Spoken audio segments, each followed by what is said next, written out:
Kunin na po namin yung reactions niyo regarding reactions niyo, sir, regarding sa allegation po ni former President Duterte regarding sa black item. He's lying. He's a president. He knows that you cannot pass a law without with a blank. He's lying. He's lying because he knows perfectly well that that doesn't ever happen. Ito yun ng puno ng delegasyon ng Senado. Firmado rin po yun ng puno ng delegasyon ng House of Representatives. Ito nga po yung ating ipinakita. Dahil sinasabi nila, fake news daw po na may mga blanco doon sa Bicameral Conference Committee report. Ito po yung report, mga kababayan. Kayo po ang humusga, kayo po ang magsabi at ating pong labanan ang fake news. And also, Risa Ontiveros is so trying hard to adopt not only Bisaya culture, pati dialect nila. Nakakarindi sa tenga. Halatang trying hard masyado. Buti nga na bus sa Cebu. Nakakahiya sa sinulog event kanina. In-acknowledge si Risa Ontiveros ng announcer, tapos yung crowd sumigaw-sigaw ng Duterte.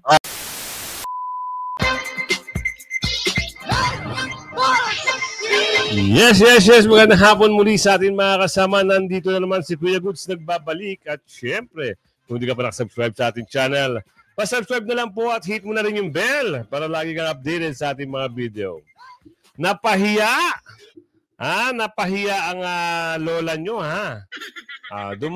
Dumalo ng sinulog festival sa Cebu. Ang lola nyo, ay bigla hong napahiya. Bakit? Anong tanong? Bakit sinisigaw ay pangalang Duterte? Bakit? Yan ang ating naalamin sa kwento nitong si Chikadora. Matapos makigulo sa sinulog, Hontiveros, Bam at Chel nabu na mga Cebuano.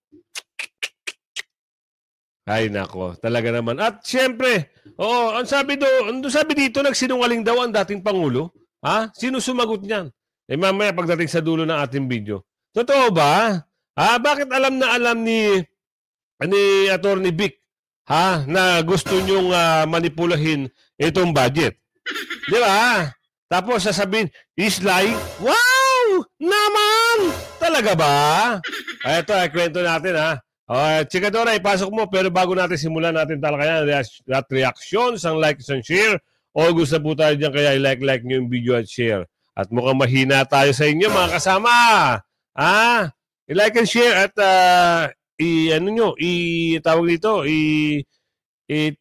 ibalita nyo sa kamag-anak nyo. Lalong-lalo na sa abroad. Ito na, pasok. Yung nakigulo ka sa sinulog, pero ikaw ata ang kinuyog.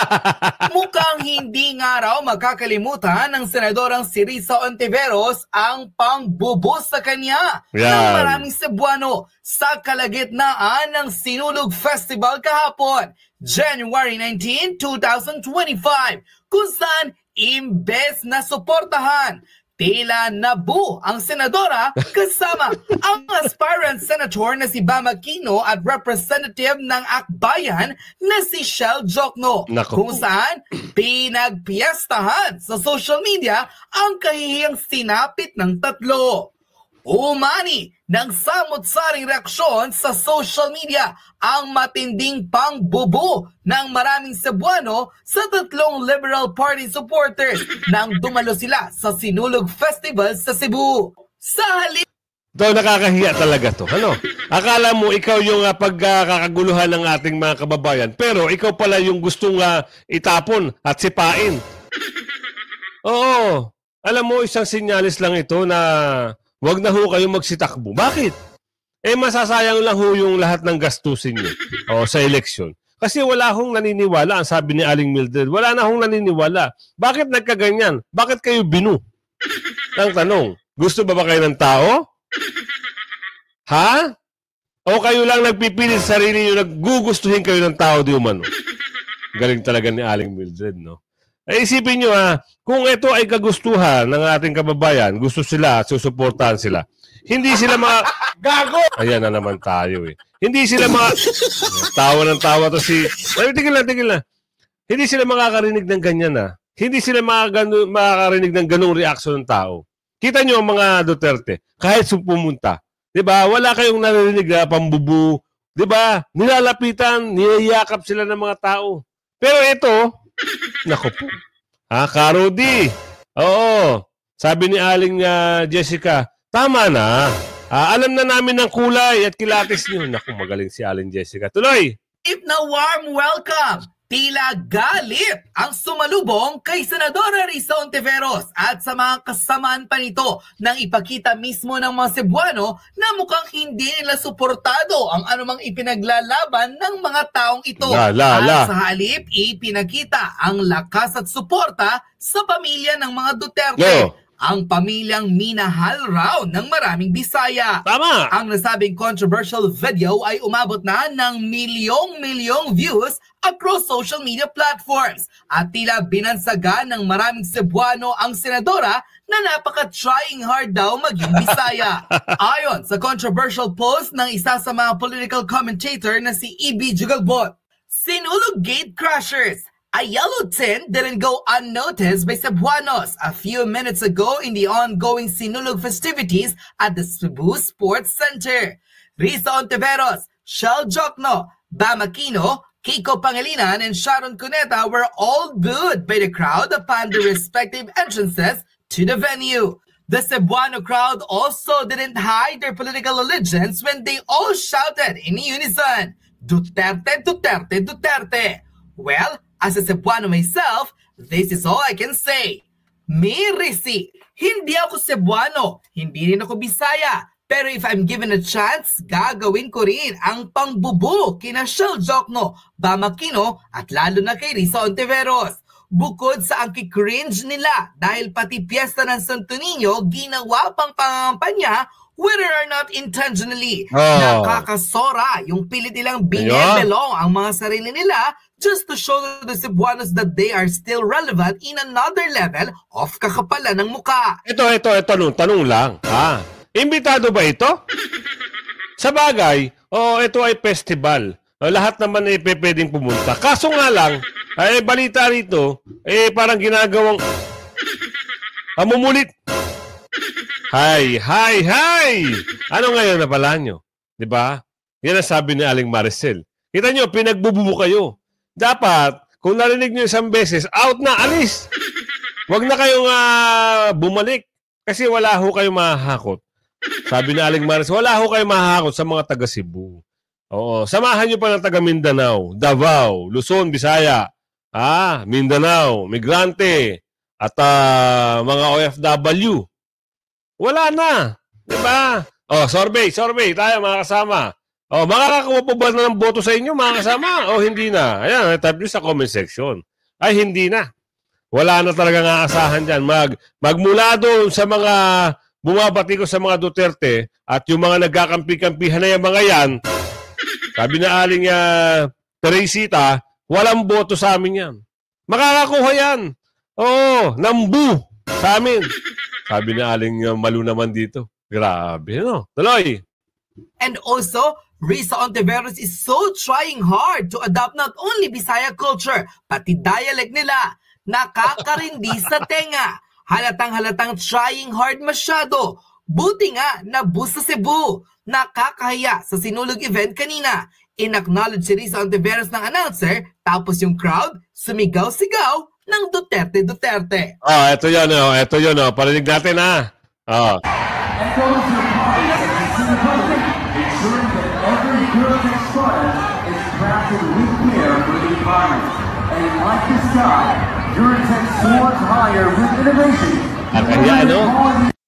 Nakakahiya mga kasama.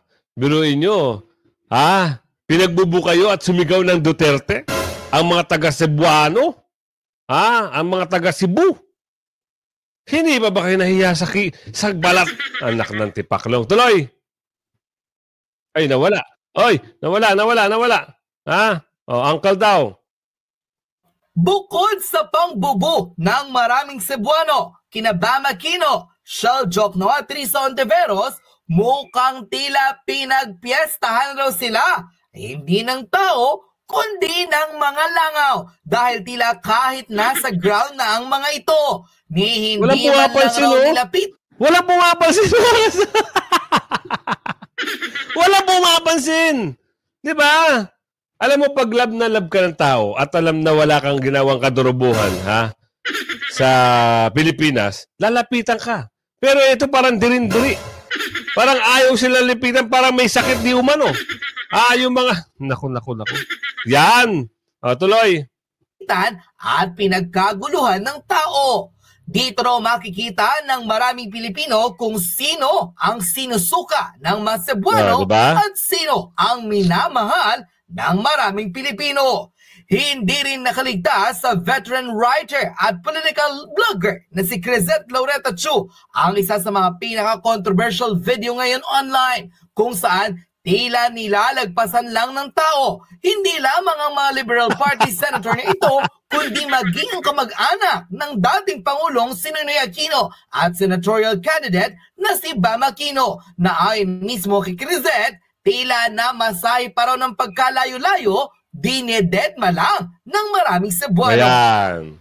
Panoorin ang full video na umani ng samut-saring reaksyon sa mundo ng social media matapos i-compile ng maraming netizens online ang kahihiyang sinapit ng mga Liberal Party candidates at supporters na sina Shell Jokno, Bam Aquino, Kiko Pangilinan, Sharon Cuneta at Rizzo Ontiveros, kung saan sa halip na suporta ang matanggap sa mga Cebuano, tila kahihiyan at kasumpa-supang galit ang pinamalas ng maraming Pilipino sa mga mapagpanggap raw na tao.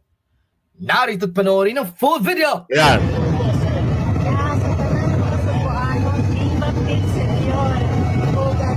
Salamat sa napakainit at init sa puso na welcome. Wala nga welcome, ate. A few moment later, ha. Wala kasing welcome. Hindi ho kayo pinansin. Ng ating kababayan. Few moments later. Risa Hontivero.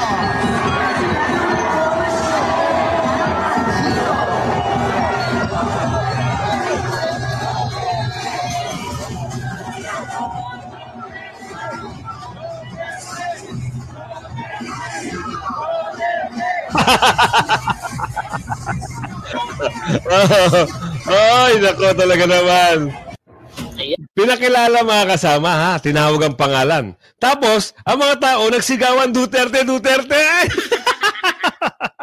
Kawawa naman si ate. Pero mabago tayo, ha?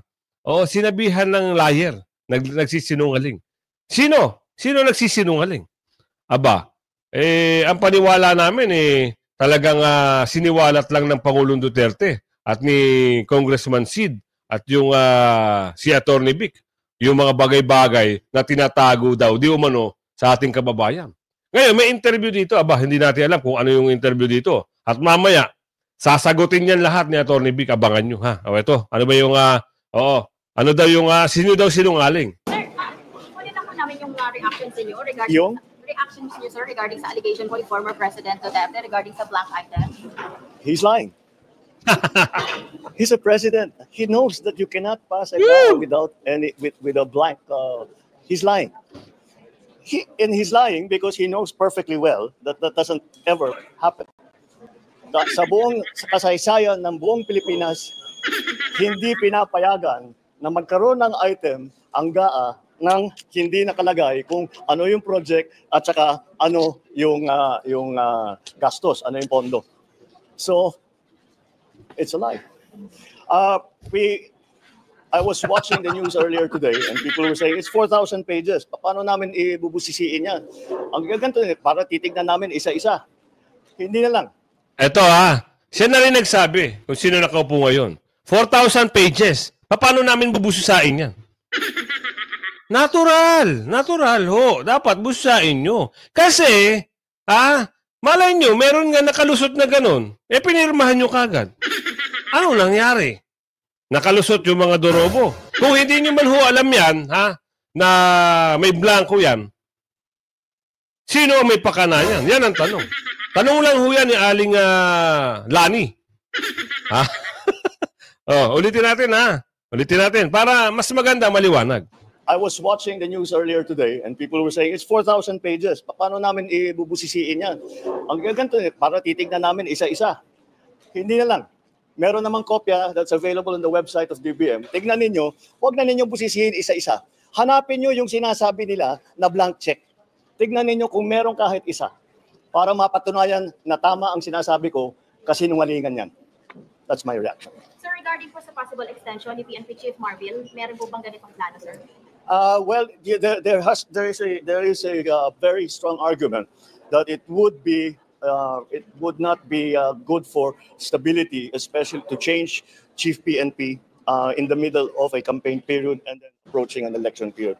So pinag-aaralan namin, but I think that is probably a very strong argument to keep him on, at the very least until after the elections. All right. Sir, may recommendation po ang MMDA in short pasok sa government agencies sa Metro Manila to ease the traffic from 7 a.m. to 4 p.m. Yes, I saw that. Well, we're studying it. If it works, we'll do it. But we have to. It's not enough to talk to the traffic enforcers and the administrators of traffic that have made the suggestion. We also have to ask the commuting public kung practical para sa kanila. So if it turns out that everyone agrees to it, then I cannot see why it will be a problem. Okay? Yan na ha. Nagsisinungaling pala si Tatay Digong. Nako, nasa website. Ito ang tanong, paano kung na-edit na? Paano naman nagkaroon ng kopya si Congressman Sid? Sino naman nagbigay sa kanya? Lihiti mo yun, may pirma yun. Diba? Paano sila nakakuha ng ganun? Kaninong pirma? Madali lang kasi nga ikwento eh. Oo, kasi nasa in favor of, alam nyo na mga kasama, mas madali lang sa kanila magpaliwanag na mga ganyan. Kasi, nasa kanila lahat ng mga, yun na, alam nyo na, yung mga binabayaran daw di umano. Sabi nino, Teresita, sabi ni Ate Teresita, di ba? Na-checkmate. Pero na-checkmate na sila eh. Kaso nga lang, siyempre sila ang bida, kakambyo yan, di umano. Pasasagot natin yan kaya Atty. Vic Rodriguez. Kasi siya lahat ang nakakaalam dito eh. Diba? Mas maganda ipaliwanag ni Atty. Vic kung sino talaga ang tunay na sinungaling. Pasok mo, Atty. Pirmado yun ng puno ng delegasyon ng Senado. Pirmado rin po yun ng puno ng delegasyon ng House of Representatives. Ito nga po yung ating ipinakita. Dahil sinasabi nila, fake news daw po na may mga blanco doon sa Bicameral Conference Committee report. Ito po yung report, mga kababayan. Kayo po ang humusga, kayo po ang magsabi at ating pong labanan ang fake news ng Malacanang. Ang sinasabi po natin dito, panay blanco, bilyong-bilyong pisong halaga blanco itong Bicameral Conference Committee report. Firmado po ito. Pirmado. Sino-sino yung nakapirma dyan? Tapos sasabihin, sinungaling si Tatay Digong. Aba. Saan pupulutin ni Congressman Sid yung mga pirmadong mga dokumento na yan? Na copy. Alam nga namang doktorin yan. Diba? Sige, tignan nyo yung mga original sa website na sinasabi. Yung mga nakapirma doon, tsaka yung pirma dito. Pagkumparahin nyo. Manipula, pwede na lang gawin yon kasi na-booking na di umano. Pwede na lang sabihin na, oy, gawin nyo agad dyan para hindi tayo mabisto. Ganun lang kasimple. Tuloy mo, attorney.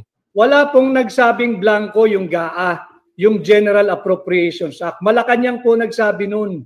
Linilihis nila itong usapan. Ang inexpose po ni Pangulong Duterte at ni Congressman Sid Ungab ay ang mga blanco pagdating sa bilyong-bilyong pisong halaga ng Bicameral Conference Committee report na siyang naging pundasyon at basihan nung General Appropriations Bill at nung enrolled bill na ito ay pinadala sa Malacanang at pinirmahan ni Bongbong Marcos at naging General Appropriations Act. Pati po yan tatalakayin natin para maunawaan po ng higit sa marami nating kababayan yung tinutawag nating budget process. So malinaw po sa ating saligang batas. Una-una, nabasag po natin yung fake news ng Malacanang. Wala daw pong blanco, yan po, blanco lahat. Totoo, blanco. Bilyong piso blanco.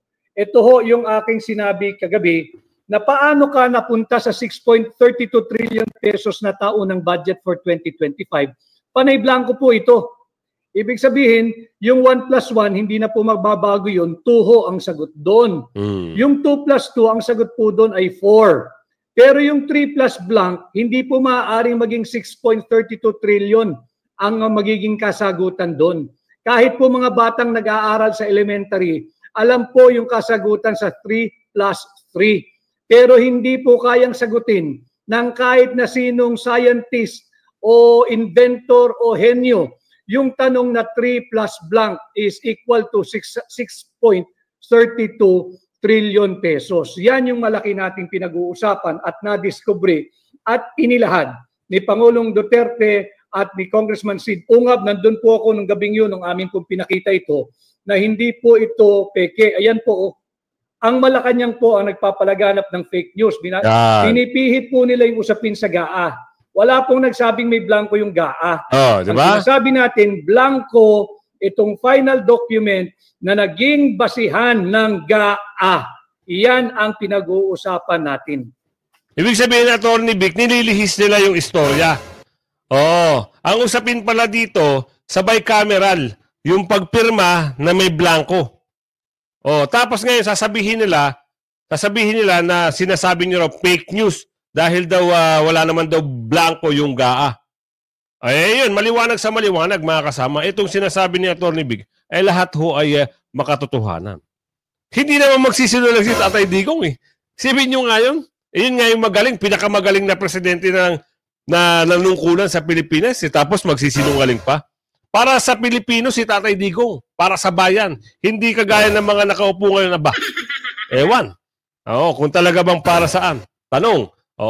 Ay kayo mga kasama, ano bang nalalaman nyo? Para saan ba sila? Pakisagot sa comment section. Pasok.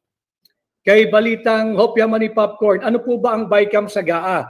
Yung BICAM, wala po yun sa GAA. Yan. Babanggitin ko po yan. Malinaw ho sa ating saligang batas. Silipin po ninyo, pakisilip po ninyo, Article 6, Section 24, that all appropriation, revenue, or tariff bills shall emanate or originate exclusively sa House of Representatives. Malinaw po yan. Yung ating mga nakasubaybay na magagaling na abogado, yung mga nag-aaral ng batas sa law schools, alam po nila yan. At pati po mga ordinaryong Pilipino, dapat po silipin ninyo yung ating saligang batas. Malinaw po sa ating saligang batas, Article 6, Section 24. All revenue, all tariff, all appropriations bill shall, to the exclusion of all other bodies, shall originate exclusively sa House of Representatives. So walang ibang pwedeng pagmulan yan. So nalinaw po natin yung constitutional basis or provision. Ngayon, yung annual budget, magmumula lamang sa House of Representatives, originally appropriation. Pero yan po ay isusumiti ng Executive Department nung tanggapan ng Pangulo. Meron pong tinatawag na President's Message o yung budget message ng Pangulo at nandyan din po yung National Expenditure Program. Nandyan po nakadetalye kung ano-ano yung mga inihinging funding o pera ng Executive Department para sa parating na taon at ito yung priority na pondohan ng ating Kongreso. At bukod po dyan, meron pang isang document na kasama. So meron na po tayong mensahe ng Pangulo, meron na po tayong yung NEP, yung National Expenditure Program, may kasama din po yan yung BESF, yung Budget Expenditures and Sources of Funding. Kinakailangan po yun kasi kinakailangan nagbabangga yung mga dokumentong yan para hindi naman po pwedeng blanco. Kagaya po nito, blanco. Yan. Kaya po merong budget, expenditures, and sources of funding para po maiwasan yung blanco. Hindi ka pwedeng humingi ng o mag-request ng appropriation kung wala kang magiging source of funding o pagkukunan ng pera. So andito na po tayo, sinumite yung annual budget, yung panukala ng Executive Department. Nagbalangkas po ang mababang kapulungan. Yung Kongreso, makikita nyo naman yan, naka-televise pa nga yan, hindi ba? Yung sinasabi nilang, you have to defend your budget. Sa mga secretaries natin ng iba't ibang department, tumutungot po sila roon, iba't ibang bureau, iba't ibang ahensya, pati ang constitutional bodies po na tinatag ng ating saligang batas, nandiyan po yan, nagpupunta po sa Kongreso, nagpupunta po sa Senado, they are defending their budget. Talaga pong magagaling naman yung mga technocrat natin, magagaling po yan. Subalit, kahit po na-defend na nila yung kanilang budget, meron pong unconstitutional body or committee na hilig makialam. Dito po nagka-problema. Yung Bicameral Conference Committee, yung BICAM, kung tawagin natin, BICAM. Yung Bicameral Conference Committee, it is just a mechanism to reconcile conflicting figures, yung mga numero, yung mga amount, or conflicting items that are in the appropriations bill. Hindi po pwedeng gumawa iyan o humulma ng sarili nilang bersyon ng budget. Malinaw po sa ating saligang batas. All appropriation, tariff, revenue bills, etc. shall originate exclusively in the House of Representatives. Article 6, Section 24 of our Constitution. Bibig sabihin dun po sa mababang kapulungan. Pero meron po yung Bicameral Conference Committee. Yung Bicameral Conference Committee, meron pong delegasyon dyan ng Senado. Meron din pong delegasyon dyan ang House of Representatives. Sila po ay uupo lamang to reconcile kung meron man conflicting figures doon sa panukalang budget. Nagagawin po nilang General Appropriations Bill pag sila ay nagkasundo-sundo na. Subalit ang nagiging problema, pakialamero po itong BICAM. Wala pong authority ito na nagmumula sa ating saligang batas katulad ng autoridad ng House of Representatives na sa kanila lang magmumula ang lahat ng appropriations bill. Ano po ang nangyari nung yung nagdebate na ang mababang kapulungan at yung Senado? Natapos na po yan, reconciliation na lamang po yan, December 11 nga po yata, naganap yung BICAM na yan, at yan dapat titingnan lang. Yung mga ire-reconcile lang, pagkakasunduin, pagtutugmain, yung mga halaga, yung mga numero, yung mga items dyan sa appropriations bill na hinihingan natin ng funding. Yun lang po ang trabaho ng BICAM. Subalit nung dumaan sa BICAM, nitong December 11, 2024, nagbago po yung itsura ng panukalang budget. Yan po ay unang-una na basihan sa pagiging unconstitutional ng 2025 budget. Sapagkat hindi na po ito yung panukalang budget na hiningi ng tanggapan ng Pangulo. Hindi na po ito yung linalaman ng President's Budget Message. Hindi na po ito yung linalaman ng National Expenditure Program. At lalong hindi na rin po ito ang linalaman at pagkukuhaan ng pondo na naayon sa tinatawag nating budget expenditures and sources of funding. Bawal po ito, unconstitutional po itong ginawa ng BICAM. Kay Edison Monsayak, may mga vlogger po, Attorney Vic, palusot nila, draft lang daw po yung ipinakita ni Pangulong Digong.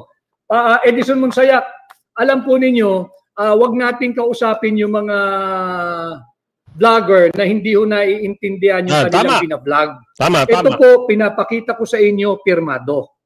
At binanggit ko na po sa inyo yung constitutional basis kung bakit sa House of Representatives nagmumula ang lahat ng appropriations bill. Bukod po rito, may next page po ito. Para sabihin talaga natin na walang fake news. Pasensya na ho kayo. Ipakita na natin lahat. Ayan po yan. Tamo, mga pirma. Para ho nakikita ninyo. Pirmado. Labanan natin. Sabi ng gobyerno, labanan ng fake news. Labanan natin. Pakita natin yung mga dokumento. Ito po yan. At public document po ito. Hindi po pwedeng sabihin ito'y confidential document. Paano confidential? Budget ng Republika ng Pilipinas to. Tama. Lahat po ng Pilipino ay dapat makisali sa usaping ito. At ito po yung kanyang third page. Grabe, Para lang no? mo makita ninyo. Dahil dapat ituwid natin yung mali ng Malacanang. Sinubo nila yung mga mambabatas eh. Dapat yung mambabatas ang sumagot eh. Tama po. Total, tinawag din yung fake news. Eto ho yung totoong Ebidensya, oh. kopya. Sipin nyo, mga kasama. Diba? At Lahat- bisitahin po ninyo yung rules ng House of Representatives noong 19th Congress. Meron po dyan, malinaw po dyan, na kapag pinal na yung committee report, pipirmahan po ito ng mga miyembro ng committee involved. In this case, yung Vice-Cam. Pipirmahan po ito ng chairman ng mga komite. Nung Finance Committee ng Senado, pirmado. Yung chairman po ng Appropriation ng House of Representatives, pirmado. Ito po yun eh. Ayan, no? Pirmado po, ayan po, sa ibabaw. Yan po yung mga pinuno ng Senado at pinuno ng House na panel. So, bakit ka pipirma ng isang pinal na dokumento na punong-puno ng blanco? Oo. Malinaw po dito eh. At ito po ay hindi inosenteng papel. Malinaw din po diyan sa pagbabalangkas ng budget. Kaya po may mga record na ganito. Dahil ito po ay may evidentiary value sa batas. Evidentiary value. Ibig sabihin kapag meron pong illegalidad, kagaya ng may blanco po rito, may halaga, may blanco, pag yung amount dito ay nag-iba, pwede pong magbigay daan yan sa isang criminal case. Katulad ng halimbawa lamang, falsification of a public document. Oh, yan Ay, sinasabi ko sa inyo, abangan nyo lagi yung upload natin mga kasama. Dahil sinasagot lahat ni Atty. Vic kung ano yung sinabi nito kung sino nakaupo. Grabe ho eh. Tinawag pang sinungaling ang dating Pangulo. Pero hindi siguro naiintindihan kung sino nakaupo ngayon yung mga ginawa nung yung nagsipirma. Ang nila pinapalabas nila ay yung sagaa. Pero lahat naman yan sinabi rito. Ibig sabihin, nasupalpal. Sino? Sino nakaupo ngayon? Kaya lagi kayong taantabay sa ating mga balita, issue at reaksyon ng bayan. Hanggang sa muli. Bye-bye!